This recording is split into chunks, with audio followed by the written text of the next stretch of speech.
So, Shin Megami Tensei is a series that I've been playing for years, and I love them all, whether it's Persona, Mainline, or even the recently released Soul Hackers 2. However, the Mainline series has something special about it that really stands out to me. While I do love Persona's focus on characters and societal issues, Mainline's emphasis on philosophy and the supernatural sets up some very thought-provoking scenarios and memorable characters. With SMT V finally out and more people getting into the series now than ever before, I feel like it's a good time to look back at the series from what I've played and talk about it. The reasons I love these games can be boiled down to 3 things.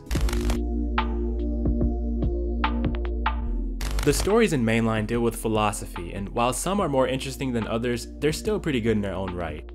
SMT IV stands out to me because of its take on philosophy, emphasizing the relentlessness of the forces of law, chaos, and neutral. Law sides with absolute order and peace, chaos sides with absolute freedom, and neutral sides with humanity's belief that there is no need of divine forces governing over them. Once taken to an extreme, law leads to a destroyed Tokyo for the sake of purging the filth that lives there, while chaos leads to a survival of the fittest world where nothing can truly progress because of constant conflict. Nocturne is unique because of its lack of typical alignments, instead using reasons, making the choices feel less formulaic and a bit more personal. Instead of the typical alignment routes, you have the worlds of Shijima, Musubi, and Yosuga. Shijima represents a world of stillness and harmony along with the removal of the sense of self, leading to a sort of collective consciousness. Musubi represents a world of isolation where every living being lives in their own world separate from everyone else, along with the freedom to shape that world as they see fit without consequences. And Yosuga represents elitism, where only the strong rule and those who are weak don't deserve to live. It's a reason that invites chaos, as it would be filled with constant conflict as more and more people would challenge the ruler to overthrow them. Essentially, it's also survival of the fittest. SMT V focuses on the efforts of an organization called Bethel Japan in a world where the god of law, who has banned anyone from challenging his throne, has been killed by Lucifer. This sets up an interesting premise where your very existence is blasphemy due to your sheer strength, and as the story progresses, you can see how a character's faith in the god of law's return ends up shattering her morals to the point where she does something drastic to uphold his will. I know it's a bit of a divisive game, but I still love it. The best part of the stories in these games is that you're introduced to characters that for the most part will lean toward a specific alignment and have you make choices that will affect which alignment path you end up with. I've explained so many times why the cast of SMT IV was a standout to me, so I'll hold off here, but I also love Nocturne's characters and the idea the game has set up, where upon gathering enough Magatsuhi, one could call upon a demonic sponsor to lend them the power to create the world they desire. Of course, because they all have different ideals, this inevitably leads to conflict between them and eventually you will have to pick a side. I find this formula for character growth to be some of the best Atlus has done compared to their other series. In my opinion, they're much more believable and in a way relatable when it comes to their ideals. I've only scratched the surface when it comes to the philosophical part of SMT, but you can probably see where I'm getting at. The way these games tell their stories is pure genius and they're filled with some creative ideas. For example, these jaw-droppingly beautiful cutscenes like the conception at the beginning of Nocturne, or the shot of Lucifer descending upon Tokyo in SMT V, or the Tokyo reveal itself in SMT IV. These games can really have you thinking and discussing the choices you make, and I think that's the important part.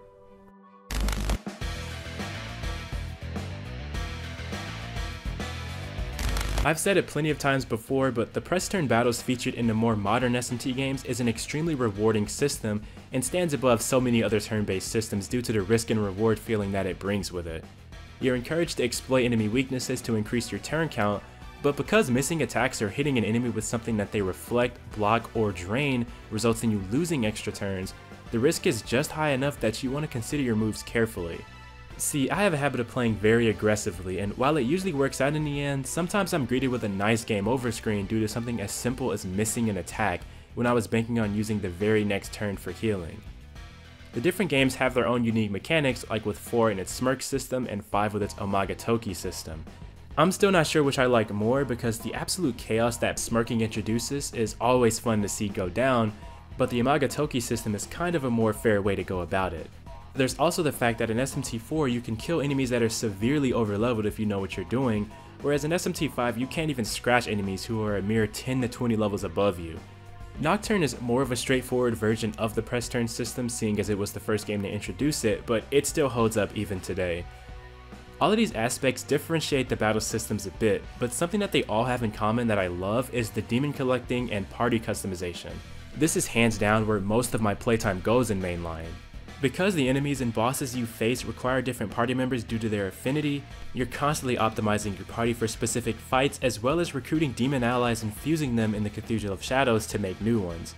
The fact that your party is constantly changing and you can even customize your individual demons by inheriting certain skills means your party setup is never going to be the same as someone else's, and that's what sells me on SMT the most, the party customization, which the newer games have a much bigger focus on. SMT V in particular offers systems like essences and miracles alongside the typical skill inheritance, meaning you have so many tools at your disposal to tweak your party setup to perfection. Another aspect of Mainline that blows me away is the